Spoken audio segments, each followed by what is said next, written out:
Hi, everybody, and welcome back to the Pre-Hospital Paradigm Podcast. We are at UH Portage Medical Center with the UH Portage Paramedic Program. So we have a lot of eager students this morning that have allowed us to come back and take over their classroom on this Saturday. Hopefully that you are joining us drinking your coffee as everybody's waking up. Unfortunately, we were not able to be at the Mahoning County Fire Chief Symposium due to it being canceled, unfortunately. Yeah, so we had to pivot, and the paramedic class invited us back. Gracious enough to have us back. Thank you. Yes. So we're here with our regular crew. We got Dr. John Hill. We have Scott Wildenheim, myself, and our guest in the hot seat for the next hour-ish, right, is firefighter paramedic Brian Abbott. So a couple things, we just want to give a couple thank yous out to our sponsors, to AT&T FirstNet and Cradlepoint. That's how we're able to stream this material to you live. And if you want to find any of our content, you can find it on prehospitalparadigm.com. And remember also, any of the lives or any of the recorded sessions you watch, you are able to obtain Ohio EMS-CE. So without further ado, I think we're gonna get right into it. We're kind of review a little bit about some of the recorded sessions, if no one has seen those or watched those. And this was our second most popular series so far, right? The only other eclipsing that was the pre-hospital provider cardiac arrest story. Yes. So this provider mental health has been well absorbed by the viewership, and I think we're accomplishing what we're here to do on this topic. And just a quick reminder, we're live on Facebook and we're live on YouTube, so if you have questions and you're not in this room, I can see those right here. We'd love for you to fire some questions off for Brian or the rest of the team here, and we'll go over them on air if we have time. Yeah, so Brian, thank you for coming back. Yeah, absolutely. And hanging out with us again. We really appreciate it. For anyone that did not watch the recorded session, Brian really shares his story and opens up about mental health and the current department that he was at and who helped him along the way would be kind of a short version of that. I mean, I would strongly encourage everyone to watch the recorded sessions, and then I commend you for your willingness to share your story to help other people. I think that's huge. Yeah, no, thank you very much. I appreciate that. And like we start today, I'm not an expert by any means, but I'm willing to share my experiences and what helped me and what I went through and what I used, what tools, resources. If anybody needs it, you can pull me aside later and we can chat. Wide open about it. There's no question that's off limits. You're not gonna hurt my feelings. I've been through it. So now if I can help somebody else, that's what I'm looking to do. Yeah, we awesome. Really, you're willing to do that. Yeah, we really commend you for that, and the whole goal about a lot of that, and you sharing your story, and making sure people are understanding that it's okay to seek help. Kind of breaks the stigma down, right? Mm-hmm. So I mean, I have it multiple times on our notes from even our recorded session about talking about breaking the stigma and how there's this negative outlook or negative viewpoint on, hey, this call bothered me. And I think a lot of people too sometimes, and I'm guilty of it as well, thinking that we're going to have this tunnel vision of it's going to be a call, or it's going to be, a bad EMS call or a bad fire call. And that might not necessarily be the truth. It could just be things at home, personal life, like things just start to stack up, and in my experiences, I've seen it be a call with some providers, but I've also seen a provider that is struggling, having a difficult time, and it's just a bunch of home stress, right? When it kind of like when it rains, it pours. Absolutely. And we're all human beings, and sometimes it's hard to just process all of that, and you just need a minute sometimes, and that's okay. So I think a lot of the focus today and in today's discussion, and Brian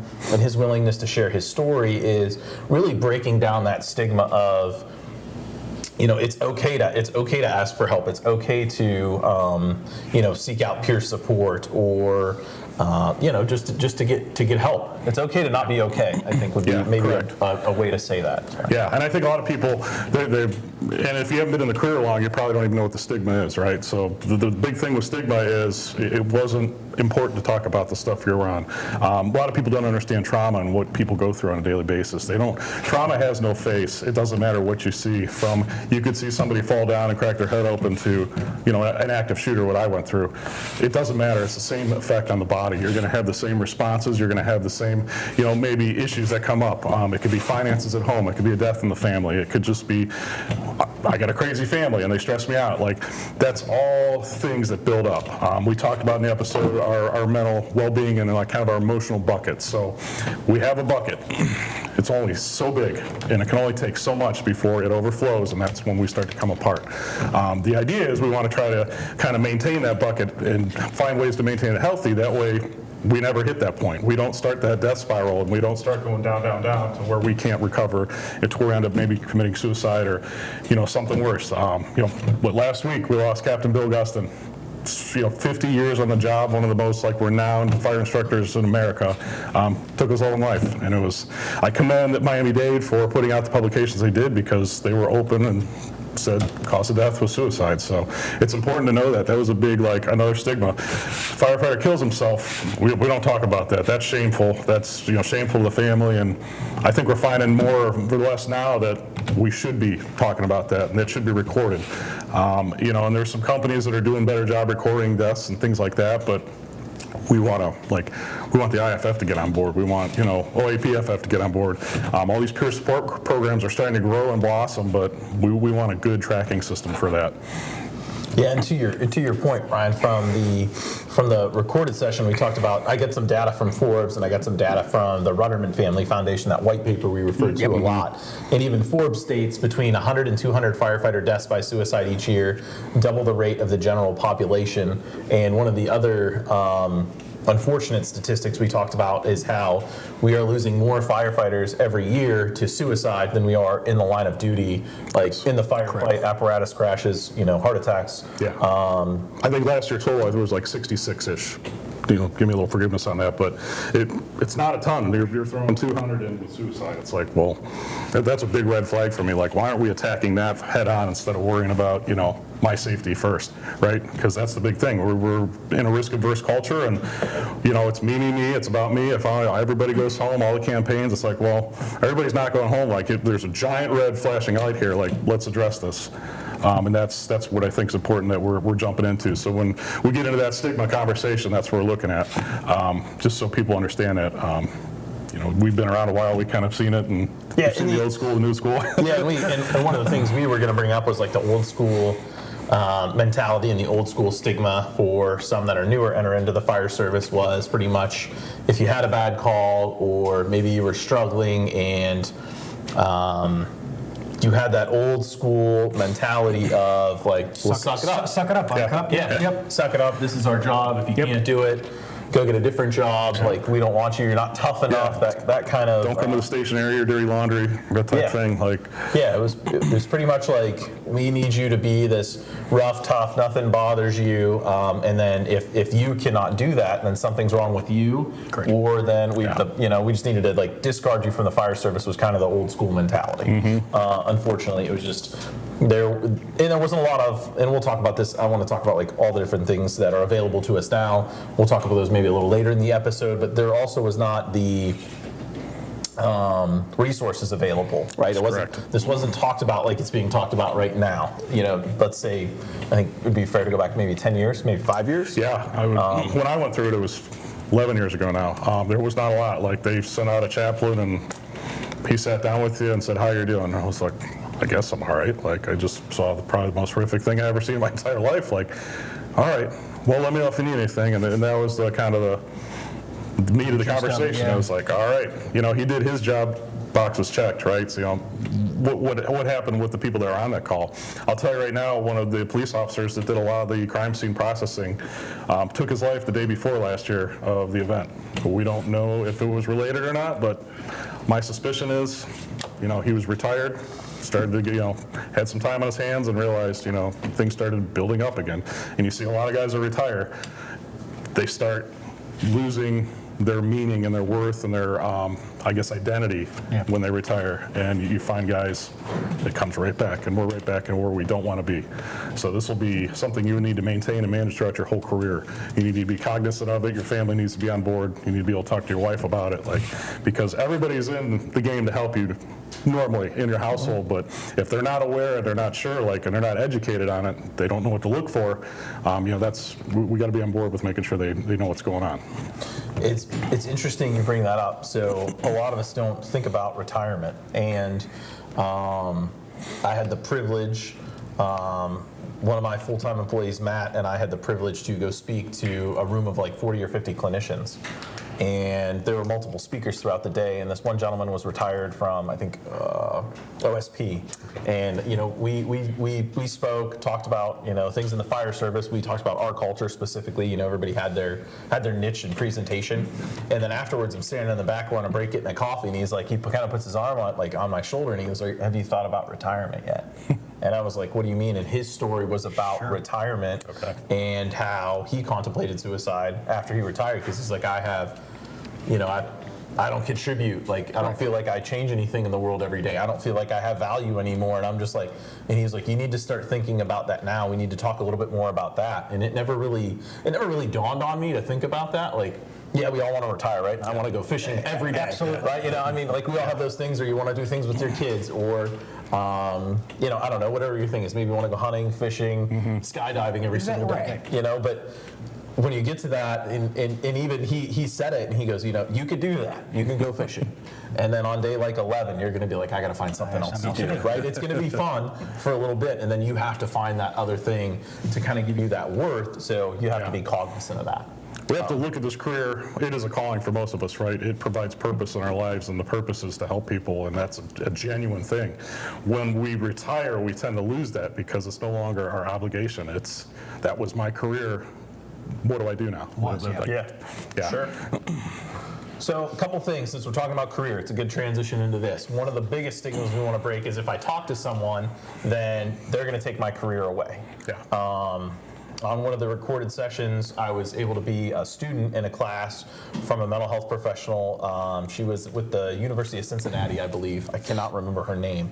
She gave a presentation. She had seen over 400 providers, and she'd only taken one person off of a truck out of the fire station and was able to return them to full duty within 4 months. So I think that's one of the stigmas we're also trying to break is if I need help. And that's that old stigma as well. If I need help, I'm going to be seen as weak, or someone's going to take my career away. Well, that is not true. We want to help you. We want you to speak up and get you the right resources. Yes, and the clinician, their goal is to put you back on the job. They don't want you to have little time off as possible. They want to get you back to work. Will guys go behind your back and talk about you? I'll tell you, not everybody looks at it the same way you do. There was comments made when I went through what I went through, there was some negativity from guys. That's kind of an old guard thing. But you need to realize that as we're going through it, it's not all going to be wonderful. You might have some rumors. You might have some guys mumble in the corner, "Oh, he lost his mind. He's losing it." But you need to remember, you need to invest back in yourself so we can get you back to the job, and you can be the best you can for your career and for your patients and the people we swore to protect. So that's the important part. Yeah, and hopefully too, we talked about it a little bit as well, is hopefully someone in your fire station or firehouse or your ambulance service or wherever you work and wherever you're listening from, hopefully we'll have that person in our organization that is that resource that you could go to talk to help. We talked a lot about leadership too, and I'm a huge proponent of that it starts at the top. Your leadership has to be supportive of this. You have to pay attention to your personnel, and company officer level is probably one of the biggest areas where you're going to see your crew the most and know, hey, Scott's not okay today or John's not okay today, and pull them aside and just be like, is everything going on? And maybe they just fought with their wife on the way here. On their way to work or something, or just had a bad day. It's nothing crazy, but you have to clue into that and kind of pay attention to that in your environment. And I think this is the perfect group to kind of discuss for people starting their careers, or maybe they're moving between agencies or something. That should be a decision point for you of what support. Yeah, you might not need it right this second, but when that bucket fills, right, at some point in your career, what do they have available for you? What kind of EAP? What kind what kind of assistance is there? A little bit. My previous life. Ran a large organization. We had 300 plus providers. We had a very, very good EAP, and we taxed that. We used that a ton. We didn't have it early on, and we recognized the need, and it became something we leaned on for the health of our providers, and to keep people in action. That was a big deal, and I'm glad we've got something now here that within our own EMS Institute that kind of mirrors that. It's super important. Yeah.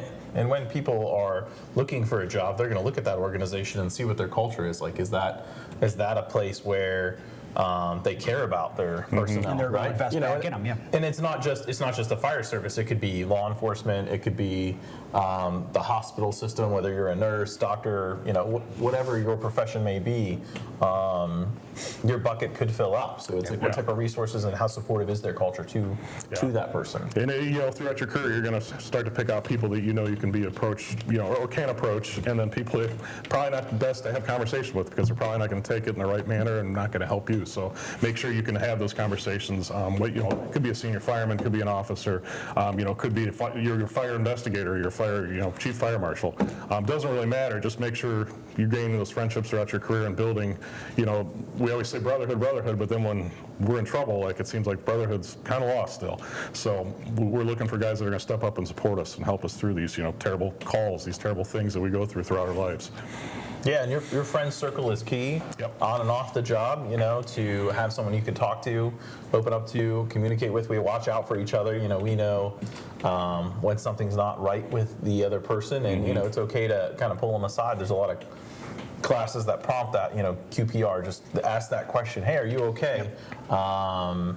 Maybe we should catch up on the lunch and just touch base with people and just care about your coworkers a little bit, your friends, Yeah, and it's important. You're going to get sucked into this career to where you have an identity, right? You can't go anywhere or be any, like we talked about this in the podcast, you're always Brian the fireman at the family picnic event or something like that. And what's the first thing Uncle Ted's going to come up and ask you? What's the worst thing you've ever seen? Yeah, I can't wait to relive that and tell you that story, right? He doesn't understand it. He thinks it's cool and he wants to hear your stories, but we're always struggling with an identity. So it's important to have friends outside of your EMS fire careers. Find friends that you can hang out with, and you don't have to go and talk about work, or you don't have to go and complain about work, because you're going to find that's going to be part of your mental health, is being able to detach from what's going on and the stressors and things like that at work, and being able to go talk to a friend, and all he knows is fishing and taxes, and man, that's awesome, because that's all I want to talk about. Drop my taxes off, and then we'll go fishing. Yes. Some of the things that obviously, unfortunately, plague us, we've kind of touched on some of them, and suicide, post-traumatic stress disorder, anxiety, depression, alcohol abuse, substance abuse. These are some of the key factors affecting mental health for law enforcement, firefighting, paramedics, nurses, physicians, etc., everyone. So that's what we're trying to really change that culture and just kind of crack this nut open to try to be able to say that it's okay to seek help, it's okay to talk to someone, and we really want to focus on changing the culture. And I think culture is huge, and that's a lot of this conversation today. All right, with that, what else do we need to go over before maybe we get into I know the paramedic class is very eager to ask some of their questions, so we'd like to thank Instructor Sanchez for preparing all of you last night to kind of engage with us, and we want to hear from you. Hopefully we can answer your questions unless I'm missing anything. Dr. Hill, Scott, would you guys like to add anything? No, we got nothing, no online questions quite yet. So let's grab some. Brian, am I missing anything? No, I'll do my best to get through these questions. I don't know if I'll have the perfect answer for you, but obviously I'll use my experience, and even when we got to guide you in a direction to to find the answer, we'll help you get that answer for that question. So bear with us on that. So the only thing I'll say is, and I said this during the live, that about 25% of people at any one time are experiencing depression. So for 4 of us up here, 1 of us is experiencing depression. We may or may not even know that's going on. So depression is one of those things that's very common, And so if at one time 25% of people are experiencing depression, expand that out through the whole year, most people during a year time span experience some episode of depression. Now that doesn't even mean to be I have a plan to commit suicide and I need to be pink slipped and taken to the hospital. It could be, man, I just feel overwhelmed with what's going on at work, in my personal life, with my family, with my friends, and that's really kind of weighing.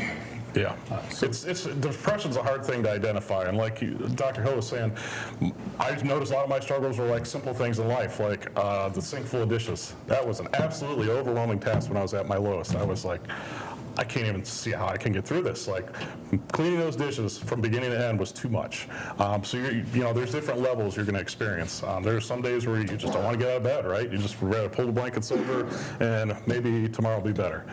So those are some things you need to kind of learn throughout your career what to look for, and maybe what those feelings are. Like, oh, I'm not right today. Something's off. Maybe I just need to go talk to somebody, or just go see a friend and grab coffee or something. We say some of the stigma things. Let's avoid maybe the alcohol, especially with depression. I mean, it's just going to push you farther down the road, and it's a temporary fix, and it feels good for the moment, and until you're not good, and then you're crying and you're thinking about suicide. And it's like, wow, I put myself in a really bad spot, and I could have avoided that. So. Alcohol, I think, is really hard because it's so socially acceptable anymore. Right. You can get it anywhere. You can, we do conferences and we'll sit there with beers while people are lecturing. Like, it's very socially acceptable, but it's also, a smoking gun a lot of times when it comes to suicide for firemen. So, be careful with that. The other thing I want to say is that, so this isn't just directed at like you and your fire career or your EMS career. It's law enforcement. It's people in the medical field. I mean, it's everywhere. It's just life. It's just life, yeah. Right? Yeah, it's just like a job. I mean, there's a bad statistic out there that's scary that there's 22 veterans a day that kill themselves because of what's going on in their life. So that's what we're all trying to stop and prevent, and want you guys to speak up and ask for help when you think you need it. So for you guys in the room, you know that UH offers an EAP program for you guys, right? So you guys all have access to our EAP program because we know it's that important. That just even as a student, if you don't have a full-time job that offers it, we want to offer and extend that to you guys as well. And most jobs have an EAP program. Mm-hmm. I would say 99% of jobs have it. Just ask your employer, hey, what's our EAP contact? They should be able to give it to you, and they're there not just they're there for everything. They offer financial help, they'll do all counseling kinds of all the stuff. time, Sometimes legal help. Legal help. They have all of that kind of built in because they know that all those stressors in life can kind of really add to weigh that on bucket. you. Yeah. And try to pull as much out of that bucket as you possibly can. So, anyone in the room have any questions for us, or even online if you have questions for us? There we go. All right. Thank you guys for being here. Thank you. Dr. Hill touched on how 25% of everybody, 25% of people are depressed at one period of time. Like all of us in this room, I'm sure we all go through depression, small or big bouts. And Brian, what you were talking about, how the stigma is where we're supposed to be hard, we're all going through this together. Everybody has different experiences and also the same experiences. With that stigma of, hey, this is our job, we're supposed to do this, how do you catch it before, I guess, a breaking point? Because you'll see guys letting off steam, drinking, or doing whatever, but I guess, how do you know personally, like, I need help? Because you're slowly going through it with your team, with your classmates, with your coworkers, and then you get home, and then those people aren't there, and you're trying to pretend like you're in a fantasy life, and you're trying to be happy and be productive at home as well. Is there a breaking point, or I think you red have. flags you see that Sorry. you could catch before suicidal or something major, I guess? Yeah. I think you got to look at your daily habits. You're going to find, I think the guys that start to stick out the most are the ones that aren't sleeping well. You find the guy that's 2 in the morning and you're getting up to go to a call and he's already in the truck and they're like, where'd you come from? And he's like, oh, I couldn't sleep. Like I was sitting in the day room. I was like, right there, we already have trouble with shift work, guys. Most of us are stuck on CPAPs and things like that because we already have a lousy sleep pattern. We come home and then we got to be a family man and we're running on 2 hours of sleep, barely on steam. And you're going to find your sleep patterns will dictate a lot of your behaviors and things like that. You're going to find depression is related to sleep. You're also going to find kind of what you're deciding to do. Do you find yourself withdrawing from your family and you don't want to be around them because you just can't handle it right now? Like I definitely withdrew. That was what my wife said. She said I was absent for like 2 years. I just didn't want to go. Social events, social anxiety, hypervigilance. These are all things that signify trauma, and your body's coping with it. So what do you want to do? I don't want to go to a party. I don't want to be around people. Like I want to just sit alone and maybe sometimes drink. Right? Start drinking alone. Maybe I'm drinking a lot. Maybe realize, that six-pack went down real quick. Those are little red flags that are popping up. And it doesn't mean I'm suicidal, but it means some way I'm coping. So, we all cope differently. Am I coping for something, or am I feeling, maybe grief or, loss that I can't explain? Those are just all the little red flags. Like, it's okay to go get help now. Like, it's okay to reach out to peer support. You're not going to get slapped into a facility. And, everything you go through, for the most part, with peer support, IFF Center of Excellence, it's all voluntary. And you're going to be able to work at your own speed. there's people that you can go see weekly. You can do outpatient stuff. So there's a lot of stuff that you shouldn't be afraid of, to go. But for the first part is just sit down with somebody, a professional, that you can start unloading a little bit of this, because that will help your emotional state in that bucket, because you're going to realize, like, wow, I had a lot more there, and maybe I even had stuff from my childhood that had nothing to do with my career now, but now it's coming up and it's festering. So those are all the little red flags.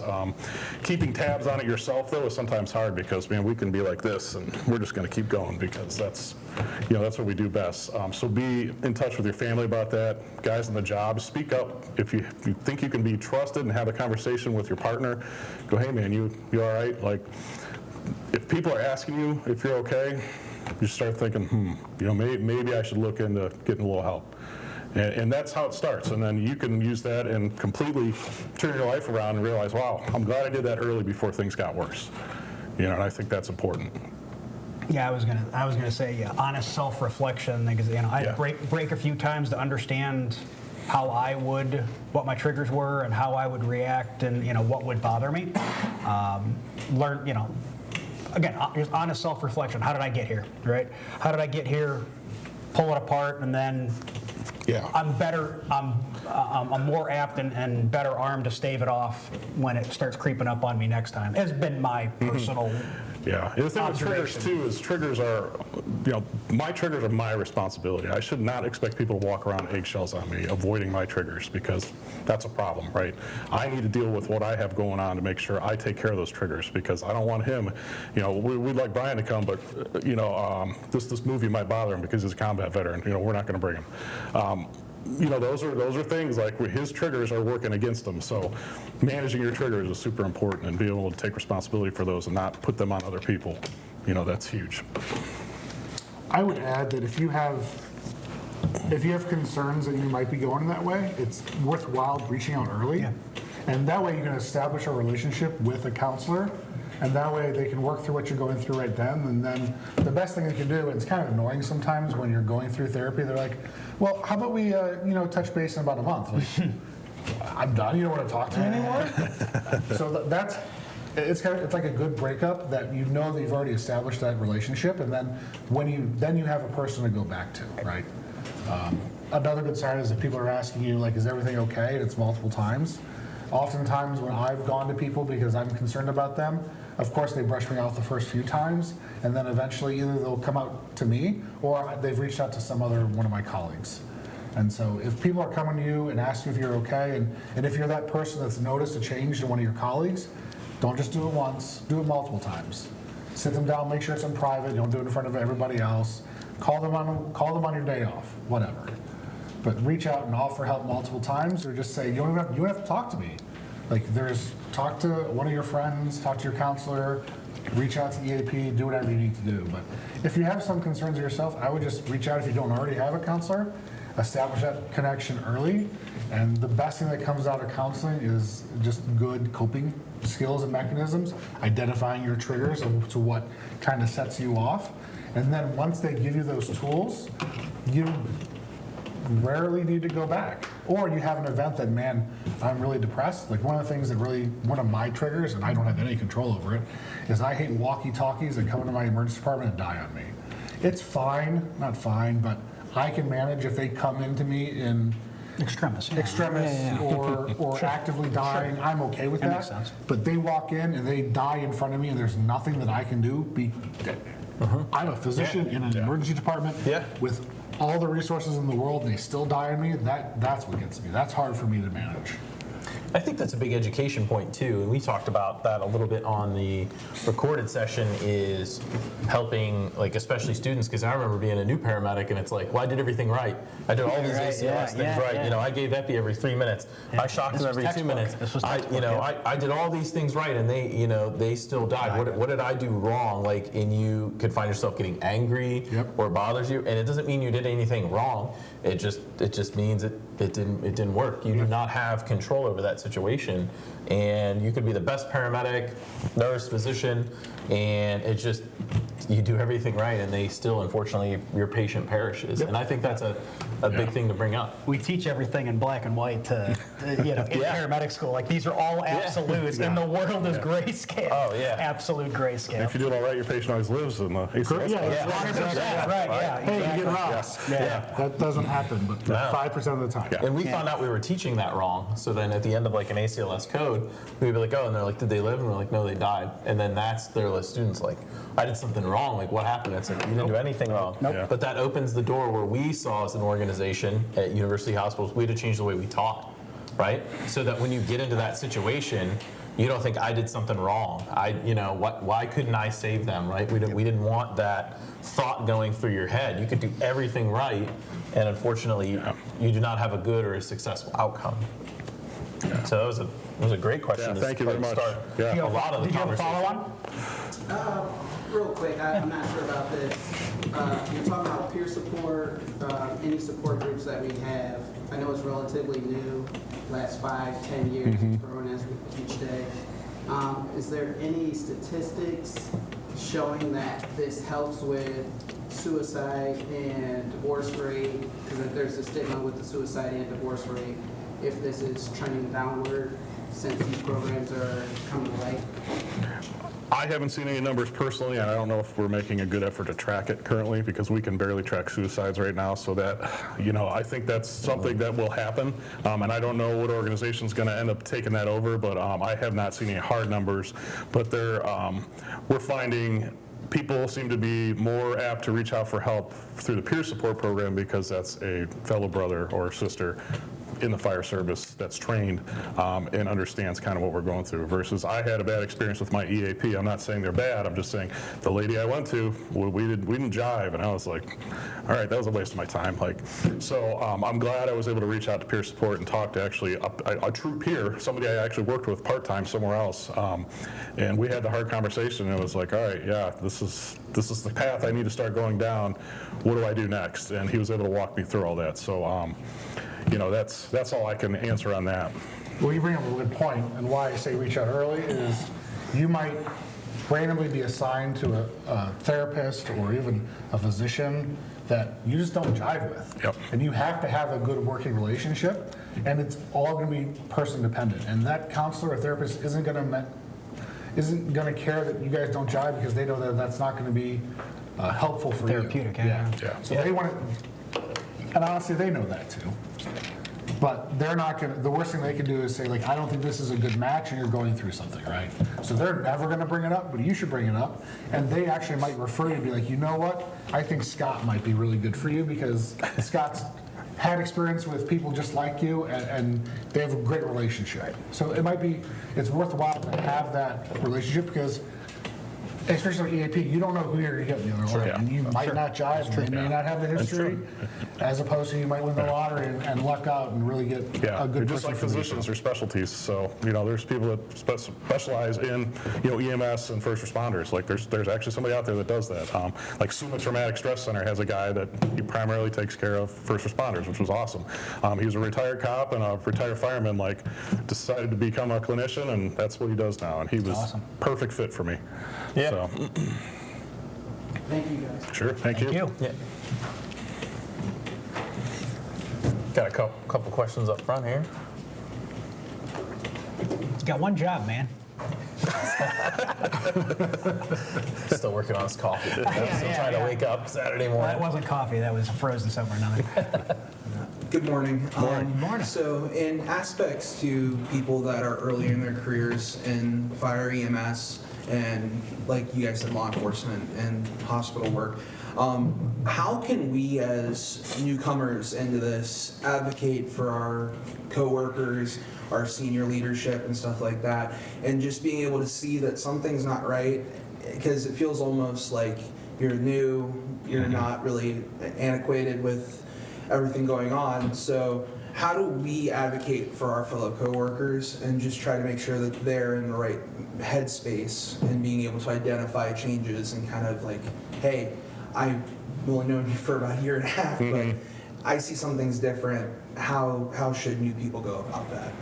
Yeah, no, that's a great question. Yeah, from a stigma thing, normally your first year is shut up, new guy. We don't want to hear a word out of you, and go clean the, toilets, right? So how do we maintain that? I think what we're doing now is making it appropriate and open to talk about and being open about it. Like, it's okay to talk about, hey man, I'm not doing so good. Like, I was thinking about taking my life last night. I was a few bottles in and those are the things we need to be, building those relationships with each other at work and things like that. And when we build conversations at work, you always think you have friends at work. For the most part, you have coworkers. You don't have a lot of friends at work. And from leaving a job and going to another one, I found that out. In the end, there was only about 2 people I talked to from, a place that had 50 people. So you're going to find you have a lot of coworkers. So relationships there need to be built through the friendships you have, and that's kind of how it starts, and being able to be open about it. And some guys are going to scoff at it, some guys are going to call you a wuss, but you're going to have to learn to work through that. And what are you trying to achieve? We want to keep openness, and we want to prevent first responder suicide. So that's kind of, I think, as much as I can give you on that at my perspective. I don't know if you. I think I agree with 100% of what you're saying. I also think that's where a good mentorship program also kind of comes into play as well. So if you are new, to your point, and you're in, let's say, that first year, maybe year or two, assigning a formal mentor. So maybe if I was the new person and I'm assigned to maybe John's the captain and Scott is the senior firefighter, or one of the senior firefighters to me, and I'm assigned to him and my mentorship, and Scott spends a lot of time with me, Scott should be able to pick up on, I didn't do too well on that call, gives me constructive feedback, but also builds that relationship enough to say, hey, we just ran this really bad call, and then Scott should know to ask me, hey, you doing okay? That was a rough call, or I know that I'm comfortable enough to speak with Scott to say, hey, that call kind of bothered me, or can we talk about it? And a lot of it, I think, too, that's call related, in my personal opinion, and my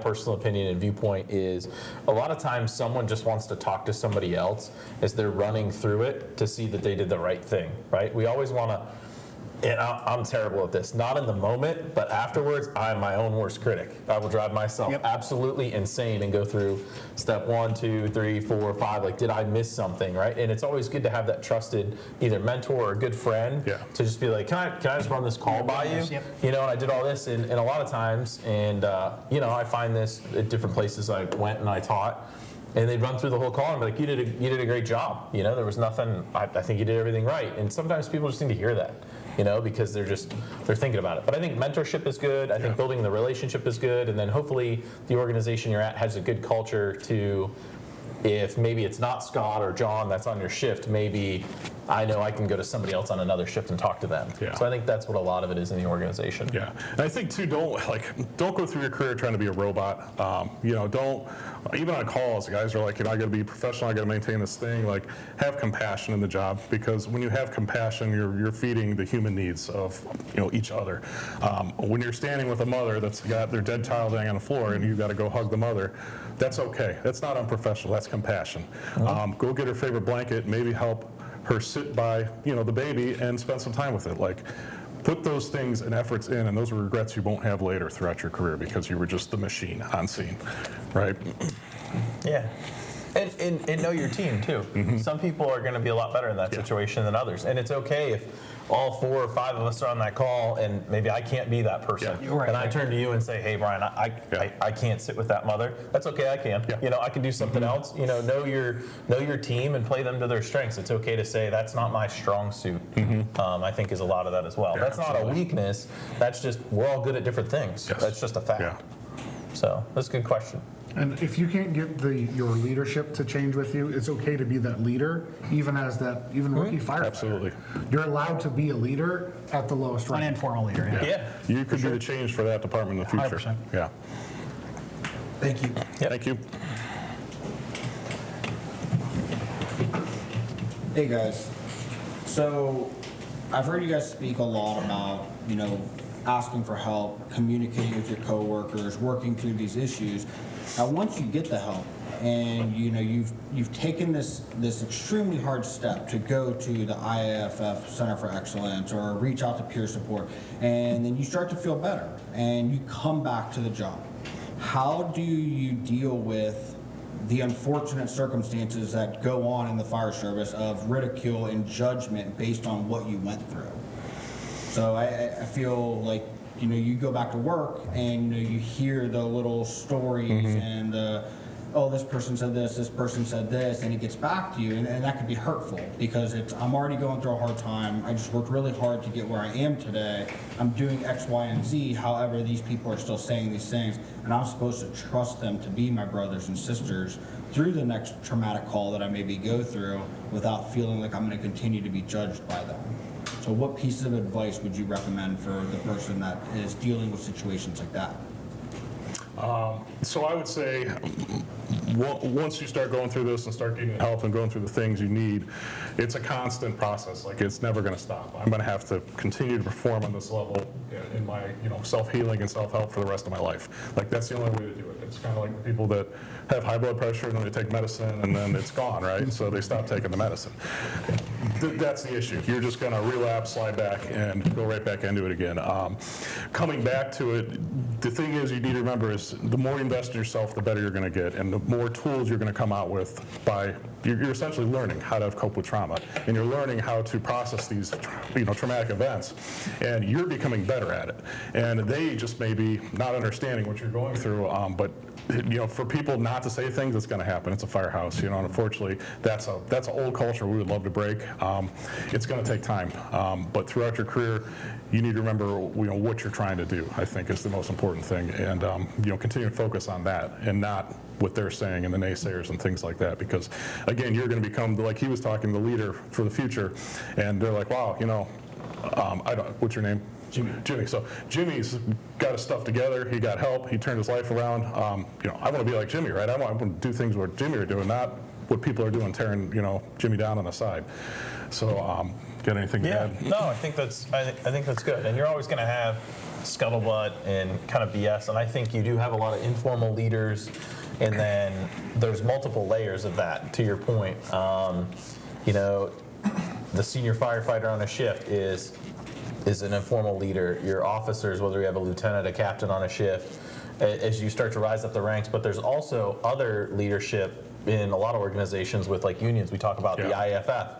Well, you have a president, you have a vice president, you have an executive board. So hopefully you have these people that will start to shut that down as well. It doesn't always have to be the chief or the assistant chief or that formal leadership. It could be an executive board member that just says, maybe they hear some scuttlebutt and be like, you know what, he went and worked on himself, he was honest about it, and he's better for it, and we have people that know they can go talk to him to say, hey, I'm having a hard time. So I'd appreciate it if you just kind of keep your scuttlebutt to a minimum. And a lot of times when that little informal leader says that one statement, then it really starts to trickle down to other people and it stops. And that's where the change really starts. That's where the impact is, right? Yep. So I think you see all these different layers in informal leadership throughout any organization, that it just takes that one person to be like, I don't agree with what you're saying, and it kind of shuts that down.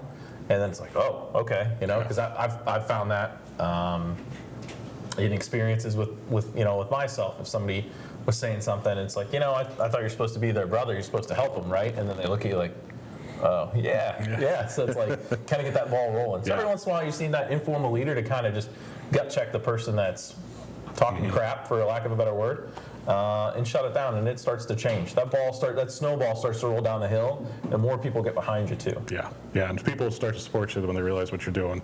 There is an awkward transition period coming back from a 30-some day stay at the Center of Excellence. It just is what it is. They spend the last week there pretty much training you up to handle that transition, because we're going from sterile, stress-free to life's going to punch you in the face faster than and you're going to have to figure out how I'm going to go. Oh boy, here it comes. Like, get back into that state. So there's tools out there that'll help you get through that, but it'll be awkward. It was a little weird coming back to work. It was eggshells. People are like, oh, you can tell they're treating you a little different, but it goes away, and that transition is a healthy thing for you. That's a good question. I mean, you're an extreme case, right? Yeah, correct. I mean, there's about all of us, maybe we probably only know tripping over words.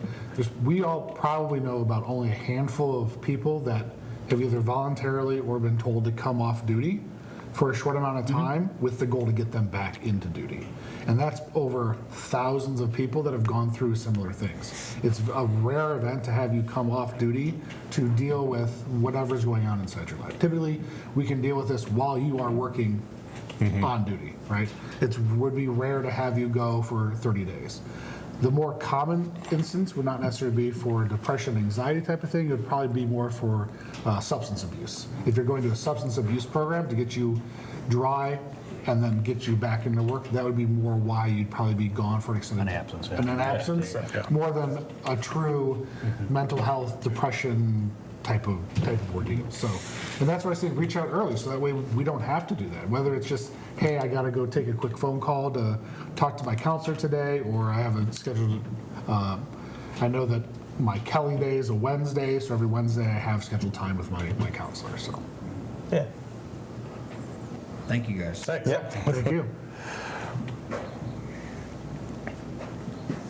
Other questions? Oh, we got one in the back right. there. Morning. Morning. So I've had it explained before that when it comes to like PTSD, it's kind of like building like a house of cards. Everybody equates PTSD to being like one major traumatic event, but in reality it's a series of traumatic events over time, and that when you finally get that house of cards built is when it collapses. What are some techniques that help prevent that deck of cards from being built? Like for example, hobbies or things like that, anything that can get you to turn off being a fireman that might prevent that deck of cards from being built. That way you may not get to the point where you need to reach out for help, or where it doesn't become a huge issue. Yeah, I think investing in your mental health early is going to start to build that solid foundation. I think my deck of cards kind of looked like that, like my house of cards, where it should have been more like that, right, with a good foundation. I didn't have all that, I don't think. I got kind of consumed with the job and let the job take over my life, and I started to lose the things I really enjoyed that let me disconnect. I love to fish, I love to hunt. So, being able to invest in those things and keep those a priority is very important. Being able to have some you time, like if you have a family and kids, make sure there's a day a week that you can just disconnect and go do something, whether it's going fishing in the river or those are the things that help you disconnect, and for your mental health are incredible. Getting outside, realizing you're not stuck in this is all I do, I'm a fireman or a paramedic, and so I think that's important to invest in that. Start early in maybe some cognitive behavioral therapy or things like that, and learning those tools early, because you're going to need them. Whether you think so or not, 30 years in this career, you're going to see a lot of stuff that's going to mess with your head. But if we can invest early, like we're saying, and build that strong foundation, you're going to be much better off down the road. Yeah, I agree. There's a class, it's called Mental Health First Aid, and we took it at our, we have a great partnership with one of the departments right next to us. We took it, and a lot of it was kind of based on like QPR, like how to ask someone to know if they were okay, like question, response, question, persuade, response. And I always say it backwards. Ask them if they're okay. But probably half of that class was how to invest in yourself and know what you need. And I think a lot of that is kind of awkward to talk about or say. But if you have a girlfriend or a boyfriend or a husband or a wife or your significant other, I think a lot of that too is explaining that to them, like, hey, I need this day a week, and they probably need something too, right? They might need that day a week, but marriage, kids, work, all these types of stressors, you have to have that. If that's golfing for you, or you can go golfing and turn that off, or fishing, that's what probably half of that class really focuses on is, exercise is a great thing. We haven't really talked about that this morning, and I don't exercise enough. So, considering our McDonald's breakfast, McDonald's for breakfast. So, but great breakfast, by the way. But exercise is a great escape. So maybe that's your thing, and getting on the treadmill and running, or just rocking out to music and working out completely alone, taking that time alone. Maybe it's fishing, having that escape to turn it off. So I think sometimes maybe that takes effort to try different things to see where you can get to a point where, okay, this does work for me, where I turn it off. I think some people think, well, I'll just try golfing because all my friends golf, and then I go out there and it doesn't work. That doesn't mean that nothing else will work. That doesn't mean nothing else will work. It means you just have to try something else. Maybe it's 3-on-3 basketball. I knew one of the physicians that used to work here, and one of his biggest escapes was 3-on-3 basketball, and it was on, I think it was Wednesday nights, and every Wednesday night it was like him and his friends from college, they all got together and they played basketball together. It wasn't you? It wasn't. It wasn't. It wasn't John. He was taller than John. Dave was taller than John. But yeah, so just a lot of that is about investing in yourself, finding that thing that you can just go do and you thoroughly enjoy, and turn it off. Thank you. You're welcome. Thank you. On top of that, turn off active 911 when you're not on duty, so you don't know what calls are going on. Yes. You don't need to know. Yeah. Yeah. It's not that important. It's not. It's really not. Morning. Morning. We talk a lot about stuff that happens like at work and then bringing it home with us. What about also the other way around? So maybe you had a traumatic experience with something that happened to a family member or yourself, and now you're on a call which is eerily similar or like the same kind of condition that happened. So just what are some ways to kind of keep your head in the game while that stuff is going on and you're trying to help somebody else in that situation? I think you need to treat it the same as on the job. Like you got something going on at home, it's time to also get help, right? So investing in that help for that is just, it's going to work in reverse at your job. Again, you're back to managing triggers maybe, of things that you run into that are like, oh yeah, I'm feeling it. Like being able to talk to somebody about that and let them know, like Ray said, we'll work together as a team, and we know maybe if I'm not good with dealing with dead kids, like because I got 5 boys, maybe the single guy can go over and deal with mom for a minute because it's just too much for me, and that's okay. We can still maintain our professionalism and things like that. But then, when it comes back to home, investing in your home life is part of that building the foundation. A healthy home life is going to make for a healthy work life, and your mental health is going to increase from that. Your resiliency, your ability to recover from a traumatic incident, and be able to maybe help others through that. Because we've had calls where guys weren't doing so hot, and we're checking in on each other off duty, like, hey man, how you doing? Or you want to go grab coffee? You want to, so we can do vice versa. If you know something bad is going on at home, maybe have a friend come over and invest in you a little bit, and help you work through that process and get that help early. If you're on that call, if hopefully you have a partner that's same sort as you, that they can take lead. So that way you just turn to be like, hey, would you mind taking lead on this?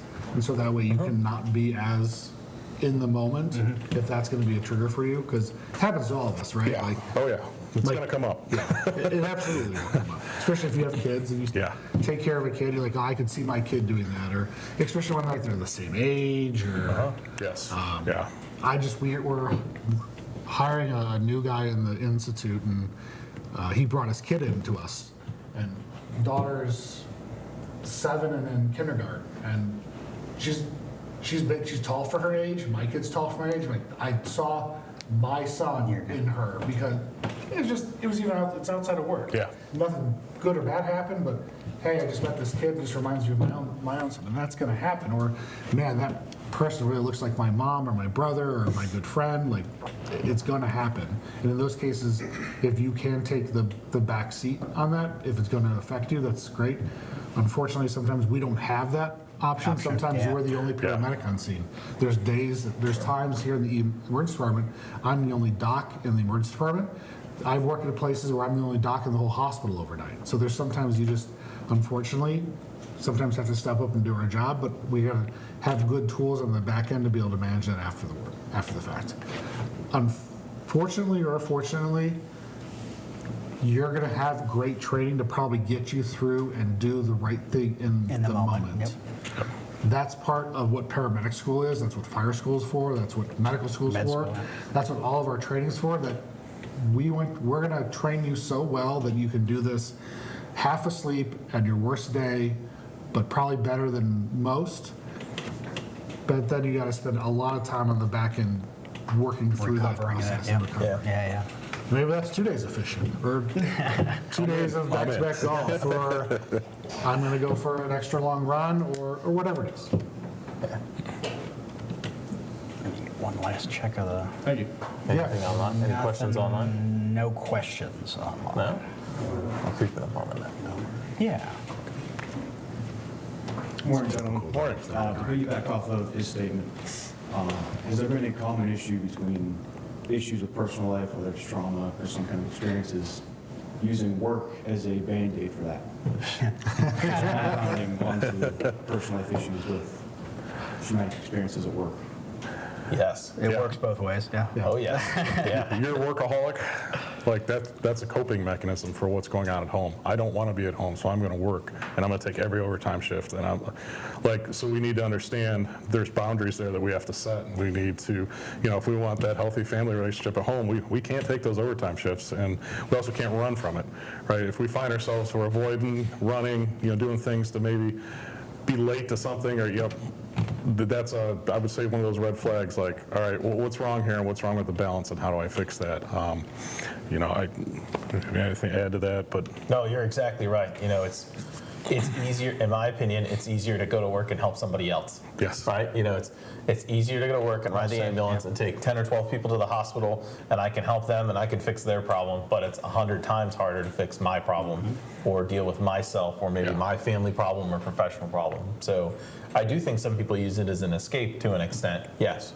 It's a way to deflect and do that, and then as soon as it stops, then that's when you get your problem again. It's gonna be right there. It is a temporary fix, no different than alcohol, for lack of a better word. I'm trying to think of how to compute that, but you go to work and be like, all right, I'm gonna work for 48 hours, and maybe I took 20 people to the hospital and I helped all of them, and it's great. And then now I'm at home and I'm alone and I'm watching TV, and then that's when your problem's gonna hit. So I definitely think you got to try to keep the scale balanced. yeah, It's a coming good off question. shift 2 is a big dump usually for you, because you're go, full alert all day long, and you come home and you got a 2-year-old that's crying and whining, and you're like, I don't have the patience for this right now. How do I approach this? And there's some classes out there like how to diffuse your first responder for your spouse. Like, that's a good class to sit through, because you may need diffuse some days when you're running on 2 hours of sleep and you had a terrible call. And so, some of those things are, getting the spouse more involved helps.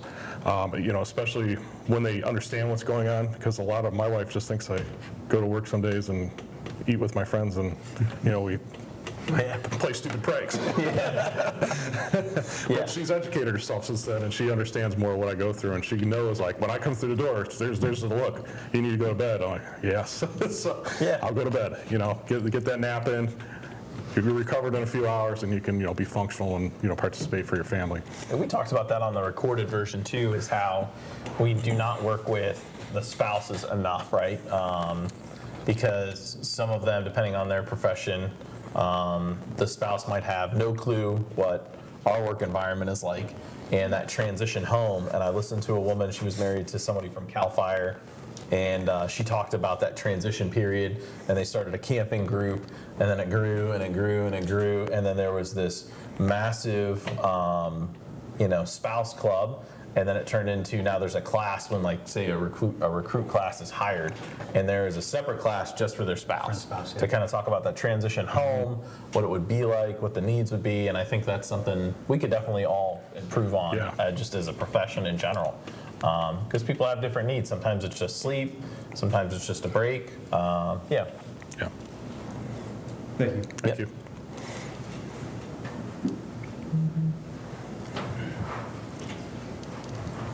So more of like a personalized question instead of like a general for everybody. You were talking about like your emotional bucket and how to kind of maintain that, and you went through different ways and cope. Yeah. You said like the first person you went to, you didn't really click with her at all? Correct. Or him or whoever it was? Yeah. What other coping mechanisms or initial kind of ideas did you have to reach out? Or what else did you do that didn't work? And how did you specifically find your way to find what would work for you as an individual? Yeah, I did. I struggled initially when I came home to kind of find what I needed to get that traction. And as you go through the recovery process, you'll have backsliding moments. I won't say everything was sunshine and rainbows the whole way. Like there's sometimes I backslid. I was like, this isn't working. Like I need to regroup. I invested in my faith pretty heavily. Got involved with my church. And that was a good thing for me. It may not be for everybody. I'm not forcing that on you, but that was good for me, my soul, what I was going through. I found a lot of people at the IFF Center of Excellence when I was there that didn't have any faith in their life seemed to struggle more because they seemed to have nothing to really be motivated to live for, and that was a big problem. So having that in your life, I think, is really important.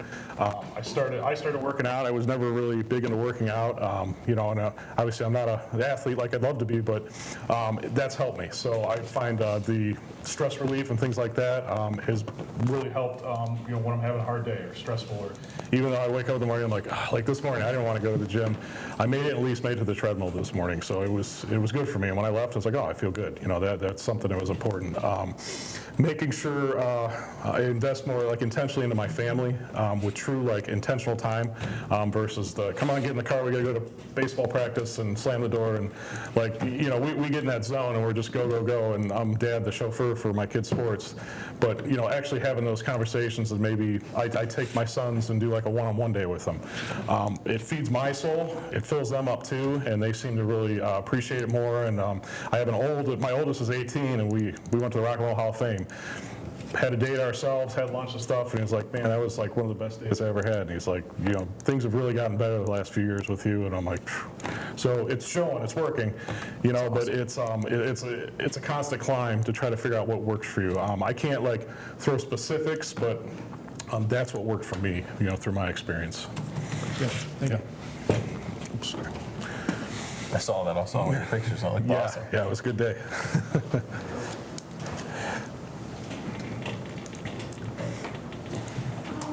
I had a question regarding advice for people out there that want help.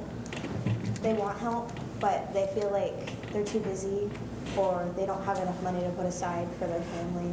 Well, they need the help, or school, or family issues, and they just feel so overwhelmed. They know they need help, but they don't feel like they can get that help, or they just don't have the time for it. What's your advice for that?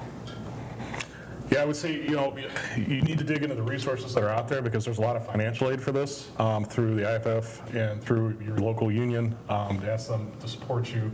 I don't know, is there something else for? So there's some county resources. Yeah. There's some county resources that are free. So if you're actually, this is a great time to kind of segue into some of the resources. So resources, most employers have an EAP that should be free to you, and and it's not just necessarily for mental health. It could be marriage counseling, financial help. If you need help from a lawyer, there are county resources, like in the county where I work in, I can call the Mental Health and Recovery Board, and we can get someone I think like 8 sessions completely free, paid for. And technology is a good thing, to your point. So like, I'm too busy, right? I don't have time to go there. There is a lot of Microsoft Teams and Zoom, the word I'm looking for, sorry, virtual. I couldn't find that, sorry. Virtual, you can have a lot of virtual visits where you might, like if the person that needed help can't leave their home or drive there, or, because some of these places might not be close, right? Because like where I grew up, everything was like 45 minutes to an hour away. But you might be able to have a virtual visit with that therapist or whatever type of help or resource you need. And I think technology has come a long way for that. So it's discreet, it's easily accessible. A lot of those are low cost or free. You have the 988 suicide and crisis hotline you're able to call. I think you can text that as well. But there are actually a lot of resources like at a county level that I think a lot of people don't know about. So like, even just like, I know our organization formed a great relationship with our Mental Health and Recovery Board, and that really opened the door to somebody needed help that didn't have, health insurance, right? So it's like, well, I can't go get help because I can't afford it. And that was like, well, no, it's not a barrier. Like they have a budget for that to actually pay for that individual to go get help, so you don't have to worry about it. The IFF did a whole virtual, visit and study, and it was like a 1-hour meeting with a therapist on like FaceTime on your phone. So I think technology is helping a lot of that stuff, where if you have that busy lifestyle, you're unable to physically go to that, let's say, office space, for lack of a better word, you can get virtual help. Yeah, and I think, to just tap into those resources, I know there's a place, I think, in Lakemore too, it's a 1-year program and it's free. The church I go to helps pay for it. So there's a lot of free options out there. So and a lot of times, and I don't want to say this in a way that might sound rude, but a lot of times when we say we're too busy but we want help, it's really we don't want to go get the help because we're afraid of what's gonna be, right? So Thank you. You're welcome. So we want to try to get our last questions in. We've got nothing else online. Any other last questions from the paramedic class? You guys have been very interactive. Thank you. While he's getting that mic over there, we also want to point out that on prehospitalparadigm.com, Dr. Hill has taken the time to make an entire page of mental health resources, kind of tagging on with that last question. But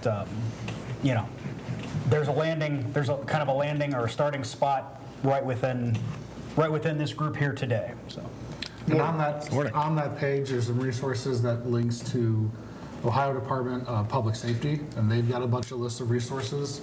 There's some also lists on there that have lists out some of the county resources.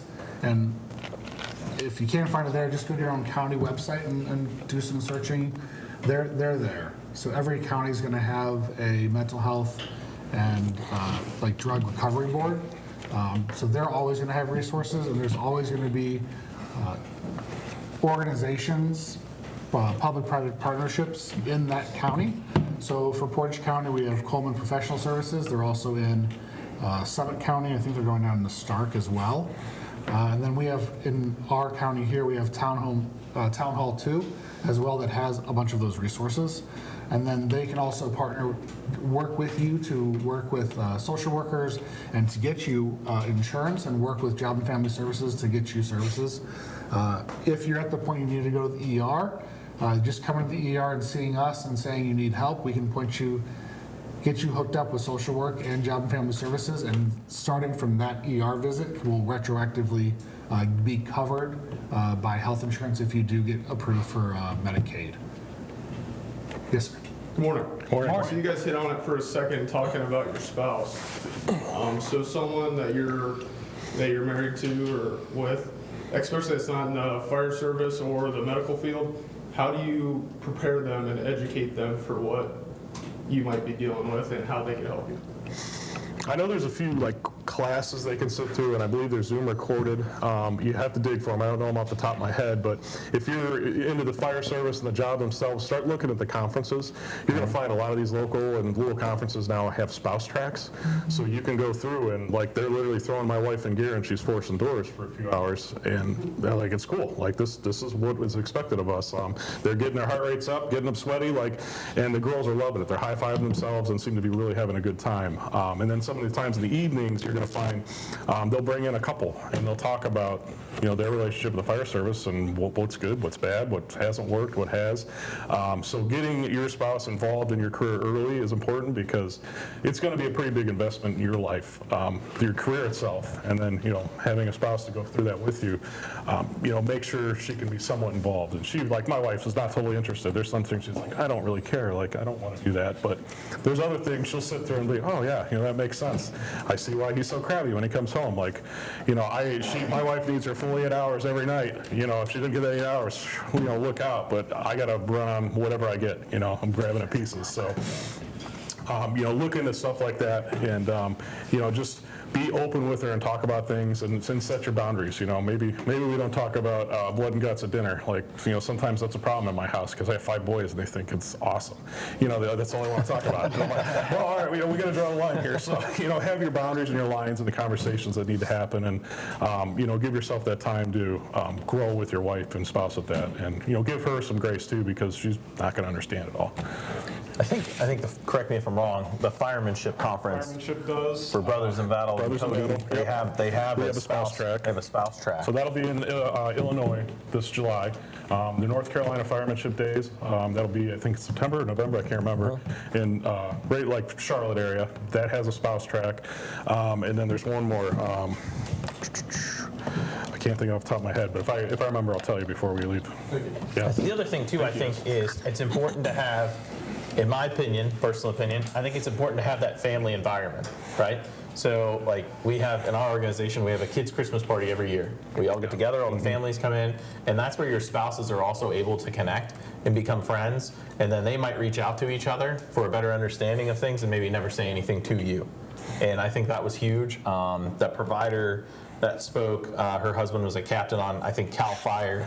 And she said, they were dating for like 4 months, I think was her story. She said, we were dating for 4 months, and he was like, well, I got to go to the wildfires. And she was like, okay, well, I'll see you tomorrow. He's like, no, I'm going to be back in like, I don't know when. Right. She's like, what do you mean? What's that mean? Like, I don't understand. Yeah. So she's like, she had been dating him for 4 months, and I think he was gone for like a month or so, and she didn't know what to do, but she met another spouse at a barbecue or something, and she had that person's number, and she's like, well, when he left, I just called her. I didn't know what to do. So that almost like peer support on the spouse end happens too, just informally, for lack of a better word. Sometimes if you can get everybody together and get them talking, and have that family type of culture and environment, I think is also big. Thank you, guys. Yeah, Thank you. All right. Yeah. Well, I think, first off, I want to thank Brian for coming out here, not only just for the live, but for putting up with us for hours and hours and recording this. And I also want to commend you for sharing your story. Thank you. Your willingness to help other people. I think, obviously, all of our goals here is to help break the stigma of, it's okay to seek help. I think, we're all trying to break down the old school culture, the old school stigma of you'll be seen as weak, or it's not okay to seek help. And, I think that's the big thing we're trying to do is be, good stewards of that and go out and let people know it's okay to seek help. These are the resources, talk about the resources. So we can't thank the paramedic class enough. Thank you guys.